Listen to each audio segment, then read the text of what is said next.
The Philadelphia Eagles are your Super Bowl 59 champions thanks to an absolutely dominating defensive performance. For Howie Roseman and crew, this team came together exactly the way they had drawn it up last offseason. The best offensive line in football absolutely dominated a good defensive line on the other side, and that defensive line that has a bunch of dudes did not let Patrick Mahomes breathe. The Eagles wanted to leave nothing to the refs and had the game in hand from just about the beginning.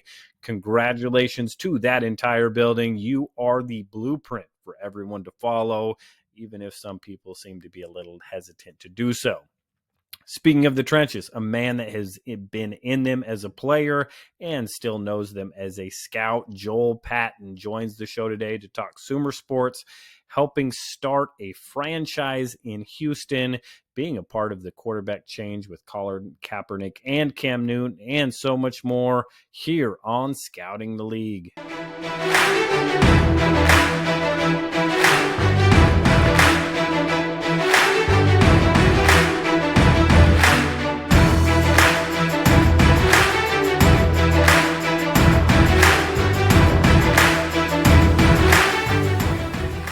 Everyone, and welcome to the first true postseason episode of Scouting the League. We all know football does not slow down this time of year. The focus just changes.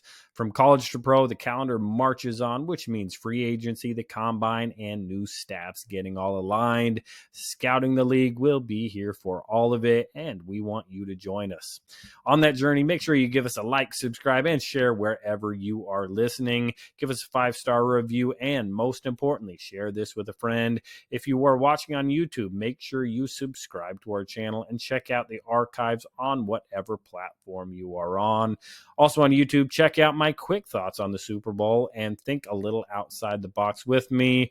I love, and I know Neil does too, we love to bring you the content you love to hear.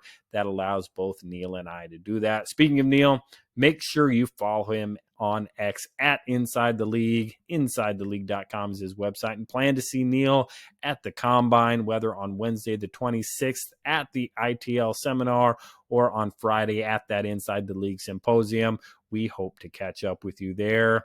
Check out the Friday wrap or on Neil's X page for all those details for both of those events or to get signed up for that Friday wrap. I am Roderick David, former NFL scout who spent 6 years with the Falcons and 1 season with the Tennessee Titans. I am at RightStepADV on X, and RSAFootball.com is my website. Interested in anything football, make sure you hit me up, whether you are an agent wanting to learn more about the scouting or football world, an aspiring scout wanting to talk about getting into the NFL, or really anything in between. My DMs are wide open. Shoot me a message or head over to the website and send me a message there. Scouts, if you haven't yet, check out the scouting community, whether in Neil's Friday wrap or perhaps a fellow member of your scouting staff has gotten the message as well. Working on getting a quick rundown with that video I sent out. Join the scouting community today. Let's work together to make the scouting community happen. And to today's guest, an imposing figure if you were ever on the road with him, Joel Patten, who played 8 years in the NFL alongside a 3-year stint in the USFL. Joel joins us from playing to scouting, building a franchise from scratch, and working with some unbelievable people. Joel has been through it, seen it, and has some special insight. Well, Joel, welcome to the podcast. Thank you. Good to see you both.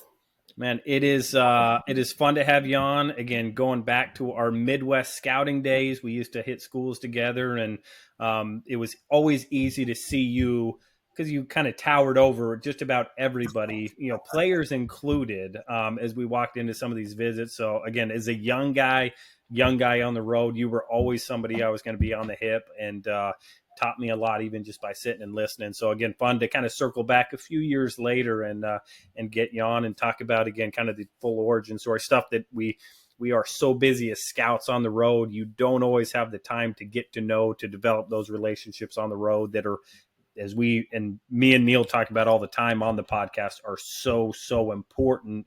And again, we'll probably talk about maybe where those relationships are going. A bunch of spots I want to get to today.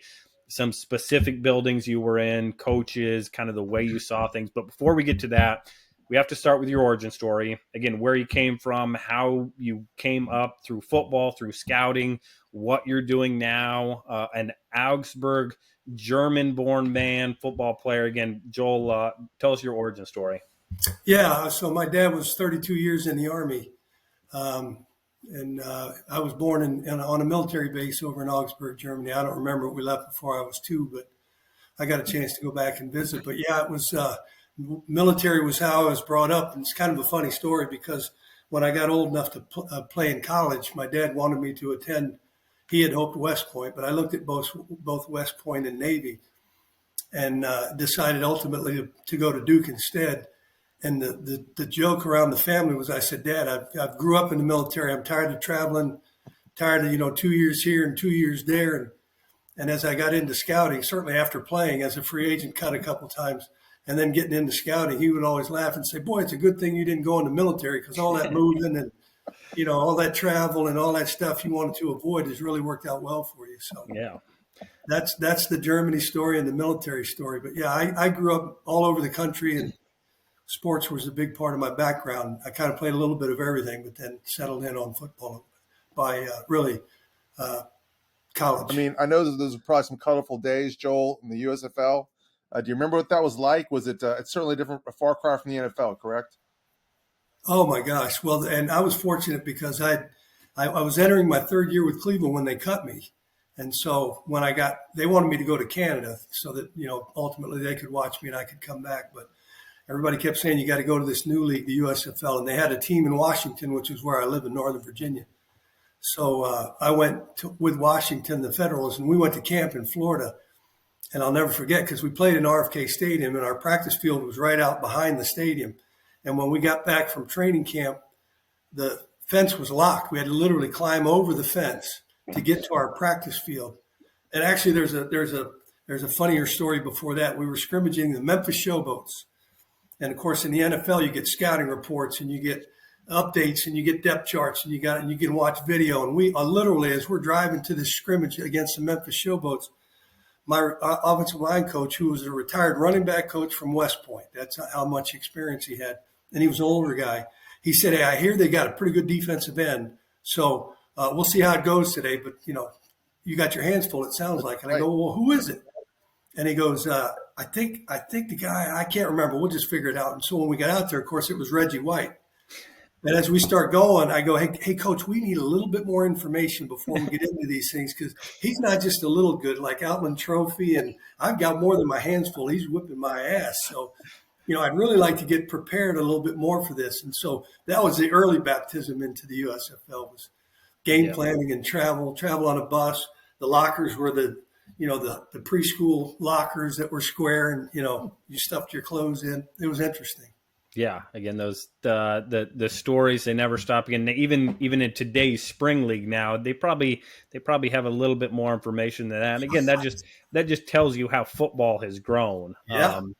And you go from playing, you have what kind of a 10, 11 year playing career, number of different teams, USFL, NFL. Is that about right? 11. I had 8 in the NFL and 3 in the USFL.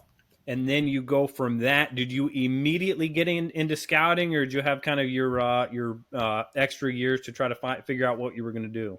I did. I had so after the USFL, after the NFL, my NFL career ended in '92. I opened 2 GNC stores, franchises, and ran those. And really with the idea that I was hoping I could have someone run those for me and do something else. And really into my second year of ownership of those 2 franchises, Charlie invited me to minicamp, and I went with Russ Grimm and Donnie Warren and Joe Jacoby and a bunch of the old Redskin guys that I knew. And we went and hung out. And literally at that practice, Charlie said, "Hey, have you ever thought about getting into scouting?" And I had thought maybe about coaching. But at the time, there were things that were working against former players, and there were other things that were involved in college coaching specifically, because recruiting at that time was starting to really take off, and they worried we might do something wrong, we being former players. And then I thought maybe in the NFL, But Charlie had me evaluate the O-line at that practice that day. I did it for fun because I said, no, I don't want to do that. You got guys that. So I turned in a sheet of paper with my information on it. And after that, boom, he called me up and said, hey, we're going to have an opening. And would you consider helping through the draft? He made me work through the draft for free and volunteer, cutting up tape, doing what everybody does when they start out. Yeah. And then they offered me, I was a combine scout, my first job. I was a combine scout for the Redskins. So you talk about some of those unique challenges going from being a player to being a scout. We see it. I mean, it is almost commonplace. It is, more surprising if somebody gets into a scouting role in an NFL front office without, again, a fairly, lengthy NFL or college. Again, you just see so many players taking the player to scout. What were some of the biggest challenges maybe early on or that you've seen over the years that those guys have as they go from players to scouts? Yeah, I mean, literally, sometimes it was even as simple as the language. Like somebody told me, hey, this guy's 6'0", and I'm like, what's that? And they're like, well, he's 6'4", or especially if it was 6'0", or something. And, and then somebody said, hey, you're tall, you're going to have to do the height. Look at this chart and let's, measure people. You get up on that chart and you realize, hey, this is not a just 1, 2, 3. There's, you have to literally know what you're doing. So for me and for anybody, it was about language, terminology, like learning how to do your job. I'd watched tape forever, but I never really evaluated a quarterback. So, and then they would say to me, well, do you know much about the secondary? And I go, no, I know blitz packages from linebackers. I can tell you about the front, but I've never sat down and, evaluated the technical skill of a DB or a safety or, even a quarterback for that matter, let alone long snapper, kickers, punters, whatever. So it was just learning how to do your job. And one of the things that I think was so, so important because a lot of scouts would look at you as a former player like you really don't want to do this job. You can't get away from the game. There's still a drug you can't shake the addiction of. But for me, it was something I really wanted to learn how to do. And there was guys like Scott Studwell and former players that really did a good job of helping me. And then there were scouts at that time, Tim Mingy, C.O. Bricado, and many, many others I'll forget to name, but who really, if you wanted, they would teach you how to scout. John Fitzpatrick, who was a Blesto scout at the time, and Mark Gorshak was a Blesto combine scout at the time. So those guys took me under their wing. And I say this to young scouts all the time. It's that the old adage, it's like the coaching adage, there's no dumb question unless you don't ask it. And that's how I kind of grew up scouting. I wanted to learn. I wanted to know. And I would hear people say things like in evaluations, this guy is stiff, he's got lower body stiffness or his core strength is bad. Things like that I would log and say, all right, I like how that sounds and start building that into what I was learning. It was like a tool bag. Yeah. Start filling up. Joe, we hear so much now about how spread offenses have made it difficult to evaluate the offensive line. Because you had a background up front, did you feel like it made it easier for you to do that, or did you have the same issue? No, I think a lot of scouts are, better in some areas than they are others. I could tell you linebackers, for me, I could never figure out where they best fit sometimes. And I think for me, having the experience on the offensive line, and I actually was brought in at 248 pounds to Cleveland because we started the West Coast offense. So there was a lot of play action, and they wanted you to be able to run. That was kind of the transition of the tight end days, which is what I was in college. I was a 4-year tight end who became an offensive lineman in the league. So for me, I've seen that evolution. And so it's been something that I've enjoyed watching. And you can also tell, certainly nowadays in both the college and the NFL game, which groups are really well coached and some that aren't, because skill level is something they don't have time to teach as much anymore at either level. So then you find out about which players are committed to their own skill level, because then you're going to develop some of that on your own. And you find that a lot now when I talk to people about coming out early.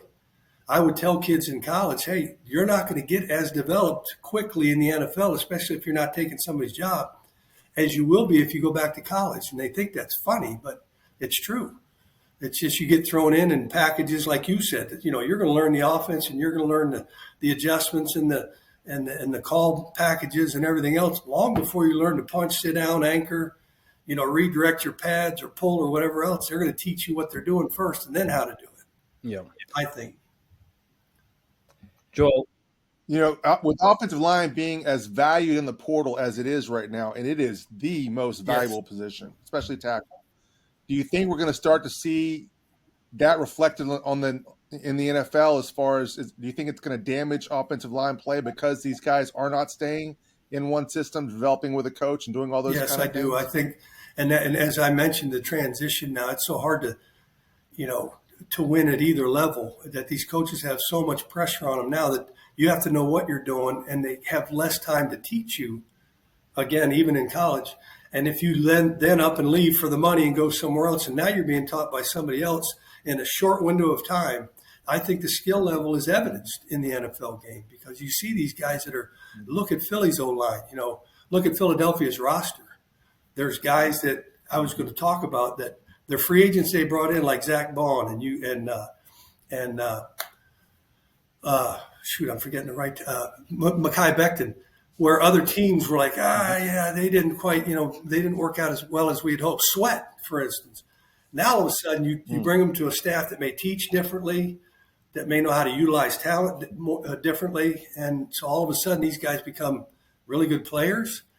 I think it has a lot to do with coaching, a lot to do with skill level and what they are able to teach you in a short window of time. So you're right. I think it's totally going to affect the NFL game. Joel, you are speaking on the O-line now and that transfer portal. You are staying involved in football. You are working for a company called Sumer Sports. Yes. At least in whatever role. My former boss, the guy that hired me, Thomas Dimitroff, is over the top of that. Talk to me about Sumer Sports, what you're doing, and kind of what Sumer Sports is. Yeah, it's been cool because I too, I knew Thomas a long, long time ago when he was with New England, and we've remained friends over the years. And so when I was transitioning out of Carolina, Nolan Naraki reached out to me and Thomas, and we talked about what Sumer was doing and would I like to be a part of it. It's been great. There's so many good people. I could name them all, but Tim Heppelfinger's helped me a ton, who was a good scouting friend of mine. But John Idzik and Phil Emery and Bobby DePaul and Thomas, and there's just so many good people that are working there. And what we do is, what's kind of the ideal scout job is, I do tackles, offensive tackles. Now, sprinkled in there are some centers and guards because they were listed as tackles and they play guard. But Tim and I do the O-line. We don't travel. We do Zoom calls. We talk on the phone, but we watch portal players in college and provide that information, kind of value database that they've created for that. We do NFL offensive linemen, those that are trade possibilities, UFA, RFA, and then just actual tackles throughout the regular season. Did about 300 of those guys. And then the college draft. So I looked at all the top tackles all the way down to, street free agent level players to provide that kind of a database. And it's been pretty cool because when, old school scouts like me, meatheads, when they talk about analytics, I was like, look, man, someone once told me the best part about scouting is if you watch a golfer who gets paid millions of dollars and he's got a caddy and he's got the course design right in front of him in a book, but what does he do when he lines up a money putt? He plumb bobs. He trusts his eyes. And I think to me, I was like scouting. I trust my eyes. I don't really need all the analytics because I don't think I thought I needed them. But now that I've been with Sumer and I've looked at what they do and how they can provide information, to give you an example, Aduze, the wide receiver that came out of Washington, I believe, they were asking, Washington was asking Sumer what they thought his value would be if he came back in an NIL situation. And they said, or what his NFL package would be if he leaves. And they came within $400,000 of predicting his NFL package at being drafted as a first-round pick so that Washington knew what they would have to pay. And that was analytics provided from the evaluation to the measurables to the production. And I really saw what it meant.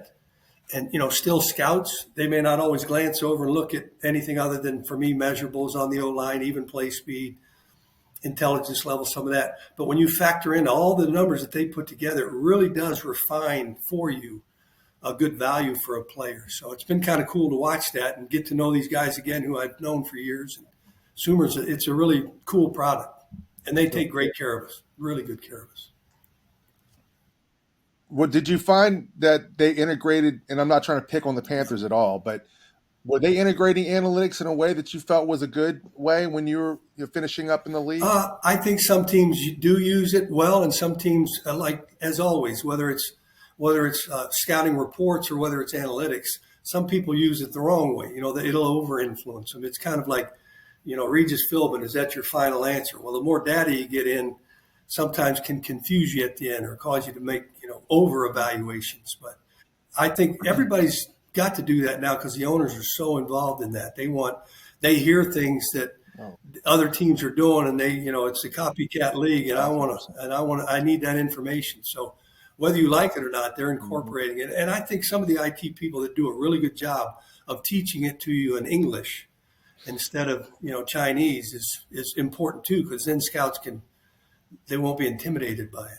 Yeah. Absolutely. Again, that analytics piece, and we've talked again. We had Seth Walder from ESPN who does a great job with the analytics over there, and people that I'm close with. It's all part of the puzzle, right? You're building a big puzzle. Every prospect, every team is a puzzle, and the more puzzle pieces you have, you're going to have a better, more clear picture as you go through the process. Obviously, that was a big part of what Thomas was doing in Atlanta. He was definitely on the front end of wanting to get that analytics department built up in Atlanta, and just the entire technology aspect. Again, Thomas has always been on the front end of that, and again, carrying it on now. Starting a puzzle from scratch can also be a major challenge, and that was a stop you got to make along the way. Early 2000, the Houston Texans come back around as a franchise. You were a part of that group. Talk about being even, again, I believe 2 years before the Texans even fielded a football team, being a part of the process of from scratch building an NFL football team. Yeah, it was really cool because I'd worked for Charlie, and then when Charlie was let go at the Redskins, he was hired by Houston to run that team. And when we started, it was just Dom Capers, Chris Palmer, and the scouts and Charlie, and then Mr. McNair. So we would literally meet in Mr. McNair's, we call it the J.R. Ewing building. We would go into his office. We'd have to wear ties. And can you imagine some of us, me especially, George Sames, God bless his soul, but, wearing a tie, and, a tie that was probably from 1928, that he'd wear in that building with all these people in, with oil money and natural gas money. So that's how we started. And we would meet in the coffee room and do crazy stuff to people that had no idea what the NFL was going to bring. I remember we went to a Western bar one night, and there was a cutout. I'm going to say it was Toby Keith, but maybe it was Garth Brooks. It was one of those cutouts. It's lifelike size. So we brought it back in and left it in the coffee room upstairs in the building and told everybody, hey, if you don't replace the coffee when you use it, this guy's going to come in here and whip your ass, And so all of a sudden, hey, you guys can't do that, and that can't be in there. And where'd you go to the bar last night? That kind of stuff. So, but it was cool to literally, we mock scouted for a year. Scouts hated me because I would show up and they'd be like, who do you like? And I'm like, I like everybody, because I don't have to worry about anybody. I'm just here, giving my opinion and then sneaking behind the bushes because now that it's commonplace. But back then, asking about juniors, redshirt sophomores, because we were going to draft a year later. So it was kind of cool, but it was obnoxious. And I'd even have I remember Jerry Shea told me one time, if you ask about anybody that you're not supposed to ask about and we get thrown out, I was like, Jerry, trust me, I'm not going to do that. I'm here just to have a good day and enjoy you guys. And I don't have any sweat. We mock drafted that year, so it was fun. But talking about players, and then we got involved in the expansion draft, which was cool because we got to look at some NFL guys that were, how the expansion draft worked was you were going to get to pick some and then you were going to get stuck with some. So It was kind of cool. Do you remember, I recall, I believe it was 2002 was y'all's first draft, and the first pick, of course, was David Carr out of Fresno State.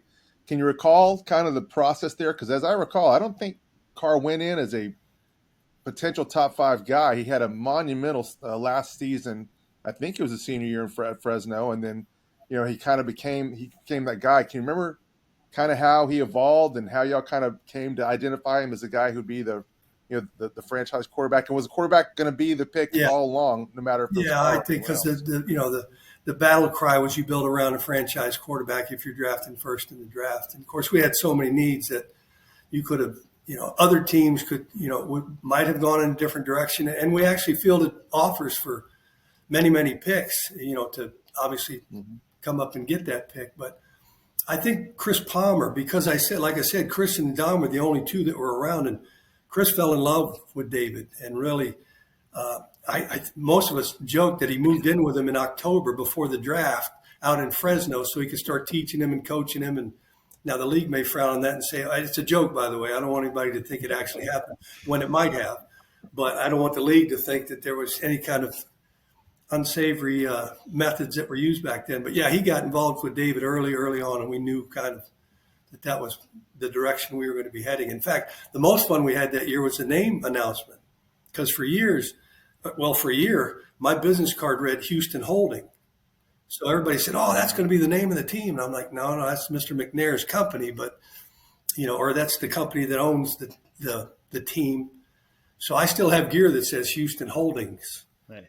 That probably, valuable items that, if it ended up on eBay, it'd probably pull some big dollars for you, Joel. It might, actually. And Charlie did something cool because he gave us the opening game against the Cowboys. He made a picture. It's a print, and then in that he attached the game coin, so it's down in the corner of the opening game of the Houston Texans franchise. So nice. That may too generate a little money. It's not often an offensive lineman want to wear a shirt that says Holding on it, but I guess in this case, that's as that's it. All your name's only called when it's Holding. You're ejected or your coach is screaming at you from the sideline. Yeah. So you take David Carr year one. Your next year's first round draft pick turned out to be a pretty good one as well in Andre Johnson. Yeah. Again, when you think Texans, you think Andre Johnson. He probably is the first name that comes to mind for a lot of people. Talk about the scouting process on him. Okay, we got our quarterback year one. Let's go get him a premier future Hall of Fame type weapon. Yeah, it actually almost got me fired because I was a Southeast scout, and Dom Capers was our head coach. And as you just heard yesterday, defenses win championships. So we were, and I'm trying to remember because Terry Bradway and I talked about it. I'll forget the kid's name, but there was a D lineman coming out of Kentucky, I believe, as a junior. And as we got down into the process, I scouted Miami, and I fell in love with Andre, and the receiver coach and I were really close. I was close to a lot of guys on the staff, but when we got down there, I got everybody in front of him, the head coach. There was, as you're going to take a guy that high, I wanted to find out how smart, because he was really, really quiet, really quiet. And I remember his coach said, he'll come across as quiet, but you look at his note sheet. His note sheet was like a computer printout. That's how intensely he took notes and how clean. And he would teach younger kids how to take notes that way.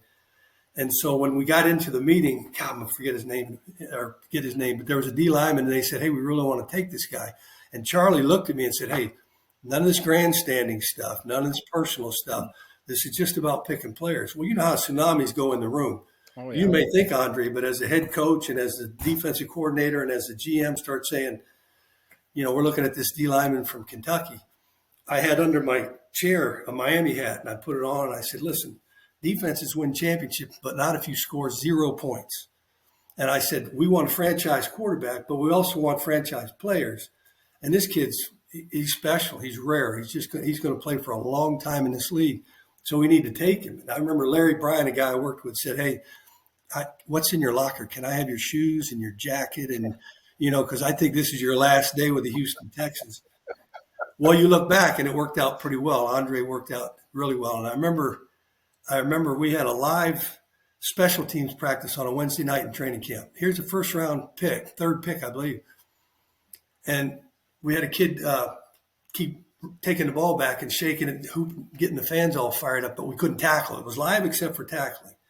And I remember Andre, who was quiet, ran up to the kid, and he was on kickoff that night. We're like, wait, our first-round receiver's on kickoff cover, and we're going live. Then he ran down about the fourth time, and the kid did it again, and he ran up to him and said, hey, man, they told you to knock that off, otherwise we're going to tackle you. And the kid was like, you can't tackle me. Kick it off again.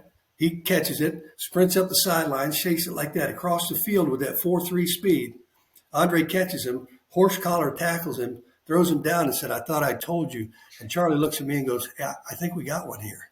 I think we got a player here. And I was like, yeah, can we just get him off kickoff coverage and I'll be happy. But he was not only a special kid, but he was a special player and a special teammate. He really was, because they said this about him at the school. he's the greatest teammate because if you do something wrong, he's going to tell you and nobody else. Mm-hmm. I'll never forget that line. And that's how he was. Quiet was because he was always thinking. Yeah. Again, you talk about those franchise players. You want starters. You want, again, everybody is going to take that player. But again, to get it and hit it in the right way through the scouting process. Again, that's what scouts, you want the conviction. You want him to stand on the table. Again, not just it's easy to put on the film, but yeah, this guy's going to be a really good player, but how is he going to impact the franchise in his wide receivers room, in the offensive room, and again, on the practice field when that first round pick is doing those kinds of things. Again, that's when you talk really special cultures and really good special cultures with those kinds of guys as the leaders. That's where you see sustained, consistent success over a long period of time when those are the guys running everything. That's, perhaps you see it with the Eagles now. You see it with the Chiefs now. Again, some of these teams that are always up at the front, top of the pack, and doesn't matter who's coaching, who's calling plays, they're going to be good teams. And I think the hardest thing we have, someone asked me, what's the hardest thing to scout, in players, let alone college players? And I said, who they are. It's what's inside of them. And it's the hardest thing we figure out because we're being told who they are, but it's only till this part of the process that we get to know who they are. And I go back to Andre, what made it easier for me. So highly rated, measurables off the charts. He wants to run the 40. I said, okay, great. I mean, everybody knows you're fast. So he runs 4.41. I said, great. 6'3", 240, whatever he was. I said, awesome, that's it. He goes, no. I bet all these guys, and the Miami guys used to come back for the pro day. He said, I bet all these guys. I was running in the 4.3s. I'm running again. I'm like, I'd kind of like to see you work out today. So, he ran 4.39. Then he vertical jumps, 38 or 39. I bet him I was going to go 40.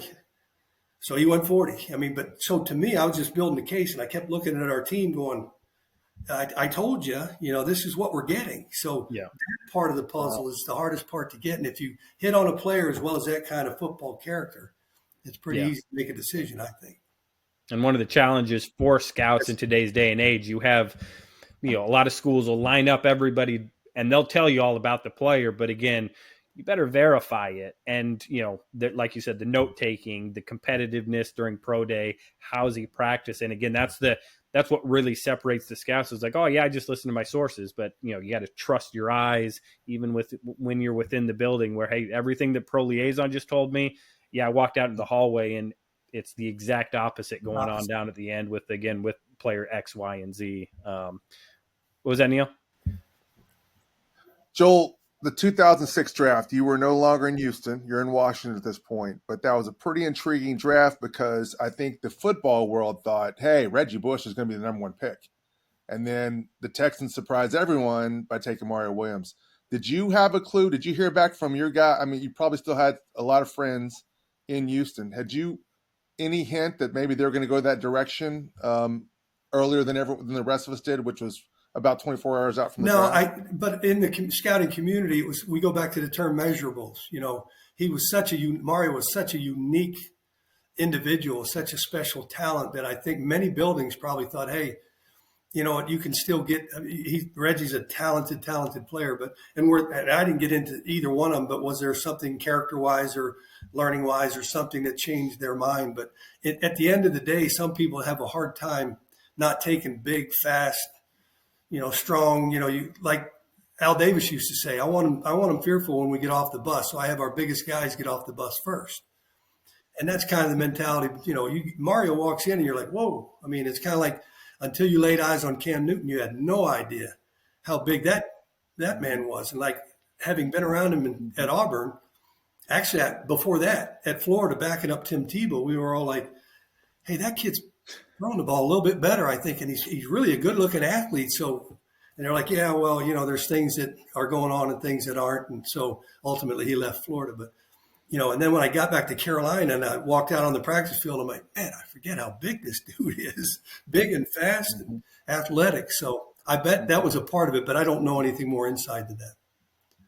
So let's fast forward and talk about a couple quarterbacks. Again, let's go to San Francisco first. You were there with Coach Harbaugh. Colin Kaepernick is the play caller. Super Bowl in 2012. Talk about your time in San Francisco and maybe what you learned being around Colin Kaepernick is that quarterback position kind of started to change a little bit with Cap and Harbaugh and the zone read and what they were doing in the NFL that kind of eventually segued to Carolina? Yeah, I think what you said too, with the arm talent, with the athletic ability. I mean, Colin was extremely fast, and we worried a little bit that he was had a thinner frame, so durability wise. But I think what separates quarterbacks like that, especially the ones that are runners and know they're good at running, is a mental toughness. You get hit, you're going to get hit, and you got to want to get hit again.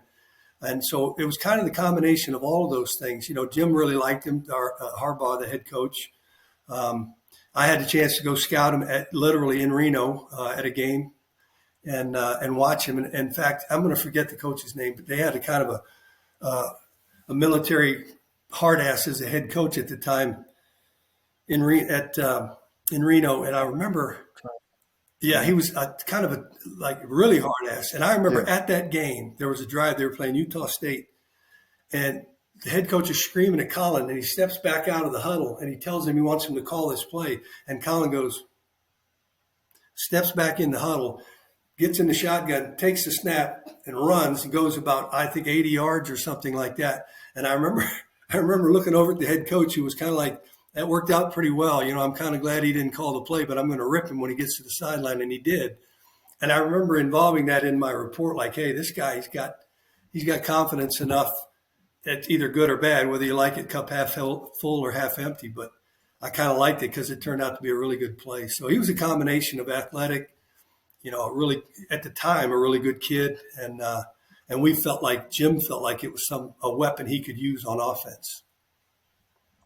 So a guy like that with that kind of size and those kind of tools, and I mean a lot of production. Now this is in the Mountain West, obviously. How does a guy like that slide out of the first round? I mean, what are we missing there? Well, I think, and it's something that he worked on hard, but, it was his accuracy, I'm sure. It was, is he just a runner? It's the same discussion you've had with a lot of guys.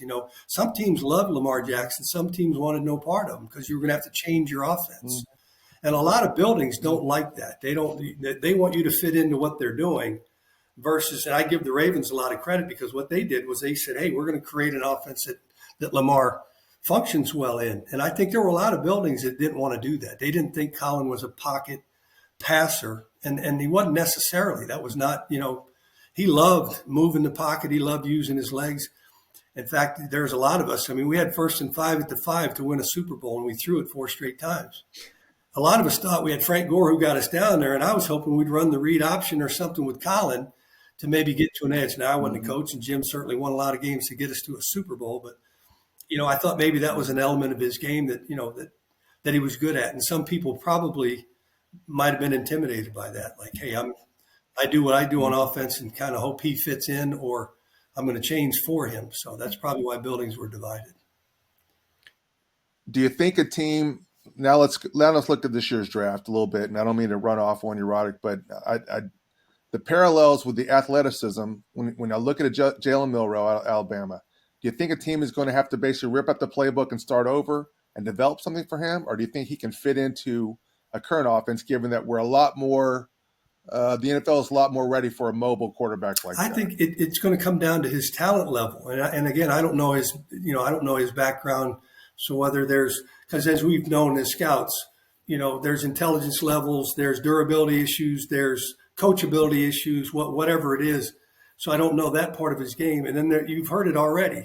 Some buildings are already outthinking themselves, thinking, all right, he's going to play another position. He's not even going to play quarterback. Mm-hmm.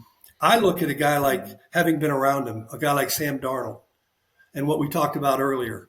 Some buildings will see, you look at Baker Mayfield.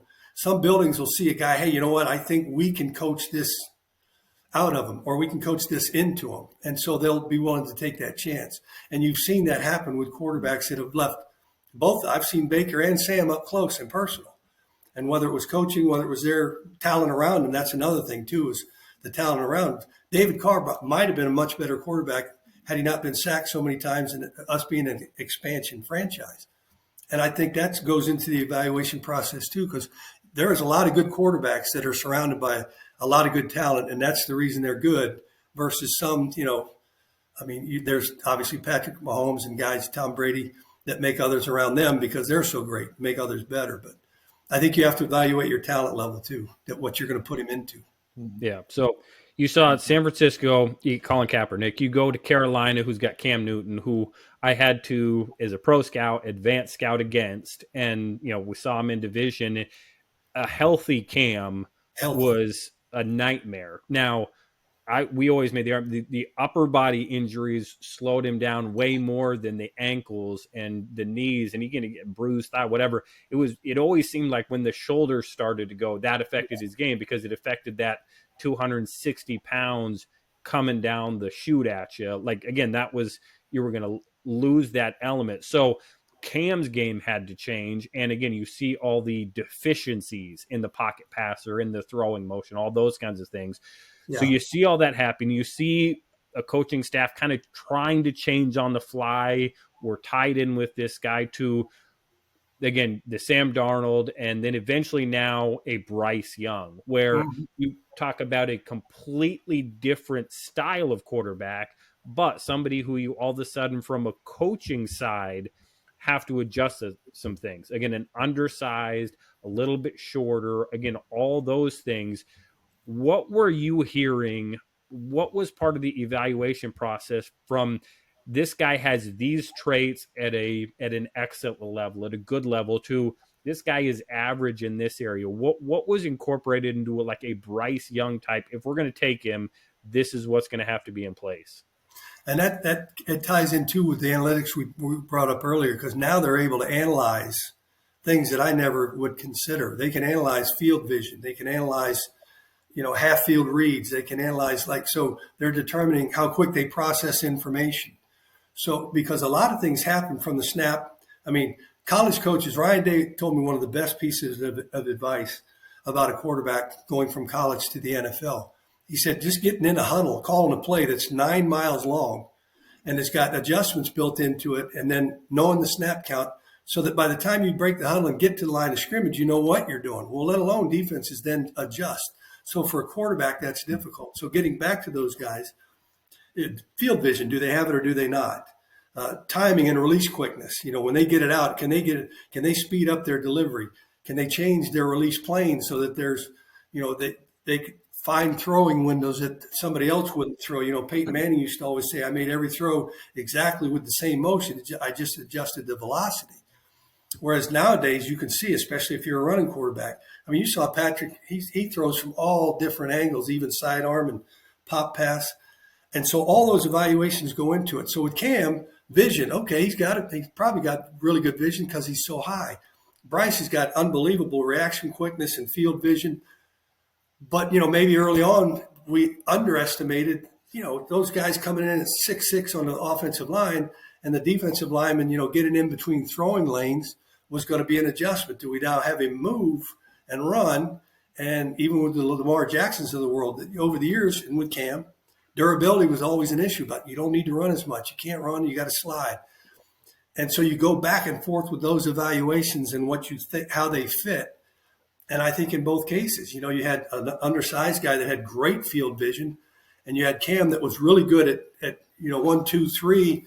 But when he got out of the pocket and on the run, sometimes that vision would change. So those are the decisions that are made on players like that. And it goes back to what I said before, too, the talent level around them. Bryce came to the Panthers and our talent level was down a little bit. And so that's a part of the evaluation that doesn't get talked about all the time. Cam came to a team that was pretty good, so he had some early success. And as I said, both of them extremely mentally tough, physically tough, and really good athletes. So we talk a lot about if you can't make a throw, can you extend a play with your feet, whether it's a run or to create space for you to throw. And that's attractive to a lot of offensive coordinators and a lot of offenses, if you can do that and manage it. Yeah. Joel, I don't want to drive the bus over anybody because, again, everybody the NFL is hard to win. At the end of the day, players are players. Some are going to rise to the occasion. Some aren't. One of the frustrating things that I experienced at different times in Atlanta, I'm curious if it happened in Carolina, where you're going through a scouting process on, again, a player like Bryce. maybe not specifically Bryce. Again, it was a player like Deion Jones who does some things at a rare level, at an excellent level. And through the process, you hear a coaching staff say, hey, this is how we're going to utilize this player. This is what we need out of this position. This is how we're going to cover up some deficiencies. You draft a player, you sign the player, you bring the player in, and all of a sudden you don't see any of those things happening.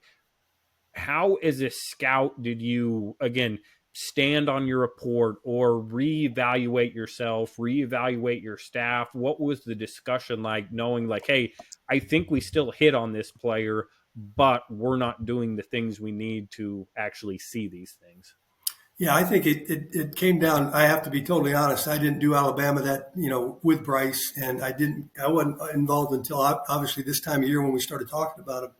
And because we were going to take him, we also, we were given a number of different names, so we weren't told exactly. I think we had a good feeling for it, but so it was a decision that was made, I think, collectively.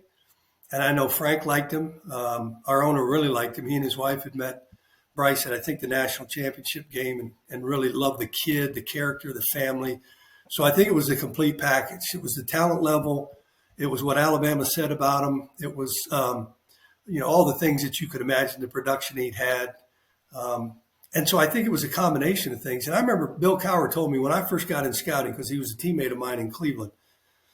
And I said, hey, what's the hardest thing about, stocking your roster with college players? And he said, well, it's easy to take a player in the draft and it's easy for coaches to say, I like him or I don't like him.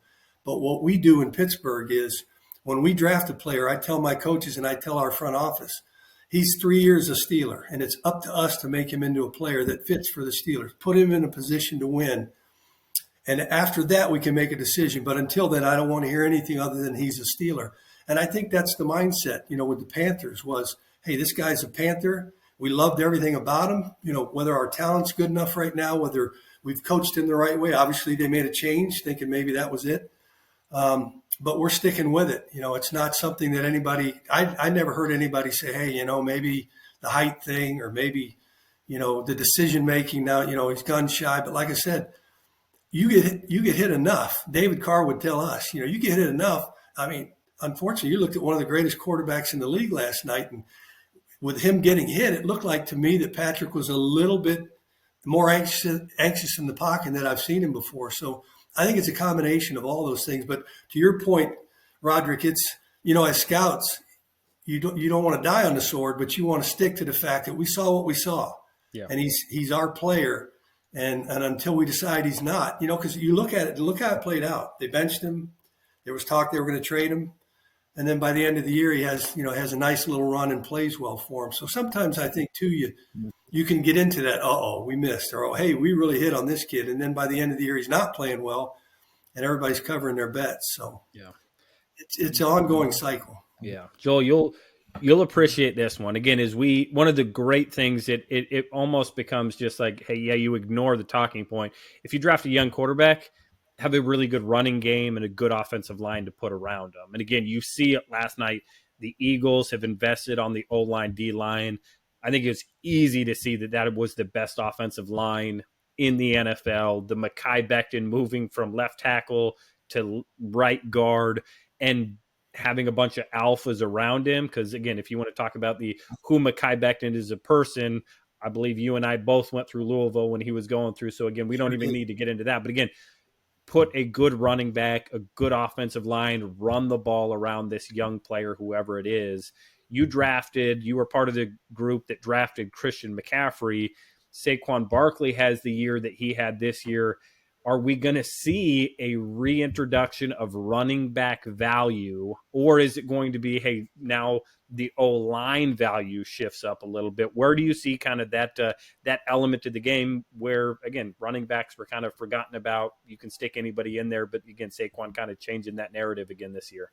I think to your point, and I've known this and thought this for a long, long time, is that the teams that are most talented, because remember the defensive line in Philly is pretty damn good too. Yeah, they are. I think the investment in the O-line and the D-line, the Carter kid who I watched exclusively last night is a rare talent. I mean, he yanked guys off their feet almost, So I think I say rare again, but a rare running back talent is still going to go high. I really believe that. But if you look around the NFL and all 32 teams, there's some backs that were taken mid-round, later round, some free agents that, again, you put that back behind the Philadelphia offensive line and you're going to get production, not Saquon Barkley production, but you're going to get production. Because I know we had this discussion about Brock Purdy. Brock Purdy went to a really good offense in San Francisco and has done a really nice job. How would he have done if he had come to the Panthers when at the time maybe our talent certainly wasn't at the level of the San Francisco 49ers? So I think the investment in the O-line and D-line, if you will, and it's still going to be the key, but with the exception of you look at Robinson in Atlanta, you look at some really, really good Christian brings a different element to your team. And again, you look at the character of some of those guys and the culture. And I think when you add players in general, Mackay comes to my mind again, Becton, because when you saw him go out injured last night, you thought, there's been a lot of injuries, and that's kind of been his story. And, getting back out there and playing at the Jets. And lo and behold, he comes back out. Well, what is that? Is he a different kid? Is he more mature? Is it the Super Bowl? Sure, it could be all the above, and it could be the culture. So whatever it is, they did a nice job of adding pieces like that, the Zach Bonds. That's what you have to do in personnel, especially this time of year with free agency or with the college draft. Yeah, that team building element. Again, easy to see the talent of it. Mekhi Becton, as talented as anybody in that draft when he came out at left tackle. You talk about one of the cleanest looking 6'8", 360-pound prospects standing next to him at the combine made me feel like I was, going to grade school. But again, he was, as he was nicknamed, the big ticket in New York. And now you stick him in there next to Lane Johnson. Yeah, that's a good one to be next to if you want to be humbled a little bit. And again, Jordan Mailata, the humble, hardworking, guy that has become who he was. And again, Cam Jurgens, high character guy. Again, that team building element within all of it. Again, Jalen Carter, who you talked about on the defensive line, not a real clean character profile coming out of Georgia, but you stick him with a bunch of, again, grown men dudes. Zach Bond, again, being a guy from Wisconsin that, again, cut his teeth, knows how to do it the right way, all the culture stuff. How did you see that play out in Carolina? Again, Ron Rivera, I think people universally, you're going to have a really tough, well-prepared team that's always going to give you a tough out with Ron Rivera. Talk about the culture that you saw under Coach Rivera that kind of maybe changed with Coach Rule, with Coach Canales, and kind of through the process in Carolina. Yeah, I think we benefited from Ron being a former player and the culture he came up in. That Bears organization, obviously, you look at the players that were on that roster and Mike Ditka. So, and Ron had a military background in his family too. So I think that adds an element as well, having come from that world myself. And so, players knew what was expected of them. And I think to a degree, by making changes, you changed that culture 3 times. You went from Ron to Matt to Frank.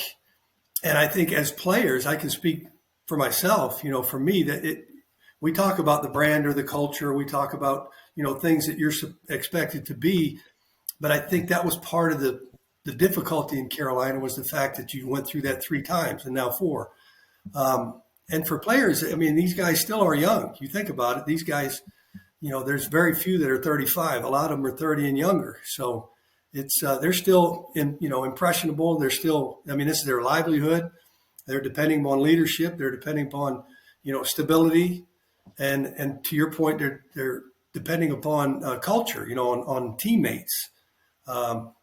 So I think all of those things are important. And you mentioned it earlier. You can look at teams that are examples of that and teams that are still kind of trying to figure that out. And I think, Carolina has had a tough couple of years. So hopefully they've got a guy now in Dave who's a really good young coach, I think, that's going to bring some of that stability to him. But that was hard from Ron to, 3 or 4 coaches later, you're still trying to figure out what is expected. So you hit on the former player aspect as well, and GM Dan Morgan, a guy that, again, has been in the locker room, that understands the pulse of a team. Because again, there is a big difference between talent gathering and building a winning culture and a winning football team. And again, you got to put the right 53 pieces in place. You got to put the right 11 on each side, 11 plus on each side of the ball, and press the right buttons at different times of the year. Which again, for all that Coach Sirianni. Again, he's an easy punching bag at different times during the year when some of the things popped up. But again, at the end of the day, you saw 53 plus that were going to battle for him. You had both sides of the ball. Looks, probably going to lose Kellen Moore, but that offensive side of the ball was, really clicking, ready to go. Again, for Neil and Saints fans, had to have been encouraged with what you saw out of Kellen Moore last night on the offensive side of the ball, with the quarterback that Jalen Hurts has continued to kind of, have the questions raised, and I'm going to answer them in the way Jalen Hurts does, not in the way anybody other quarterback, Aaron Rodgers, Patrick Mahomes. Jalen's going to be Jalen, and going to elevate that team. Saquon, again, unbelievable, performance from that Eagles team. And again, they are and should be a blueprint for teams across the NFL. Again, the fact that they're not getting more people hired elsewhere. Again, Joe Douglas, unfortunately didn't work out in New York. A tough spot to work out, any number of reasons you can point to there. But again, the Eagles blueprint, again, has to be one that 31 other teams are looking at. So, Joel, this has been a lot of fun. Fantastic.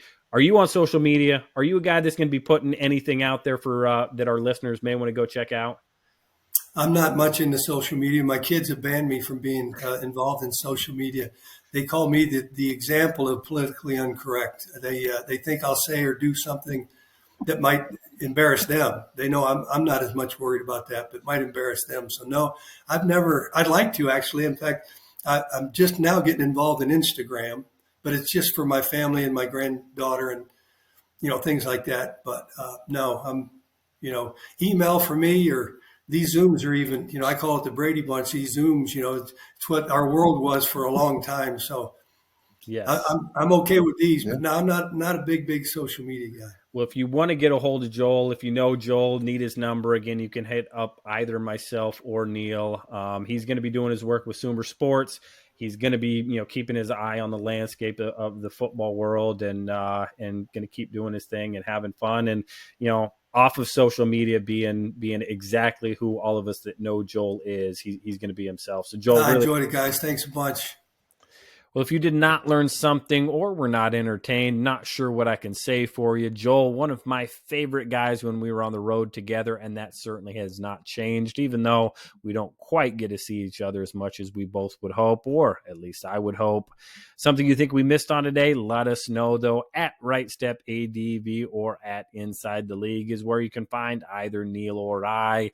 Leave us comments wherever you are and send us your thought.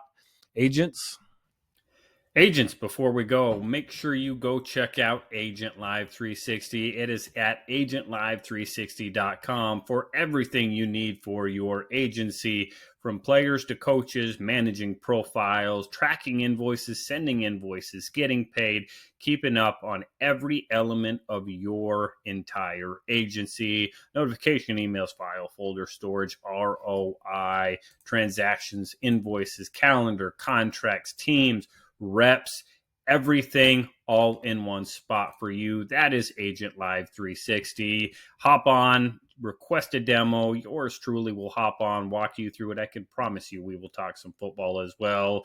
Sign up now with code TRIAL90 for a 90-day, 3-month trial at just $10 a month for Agent Live 360. That's at agentlive360.com.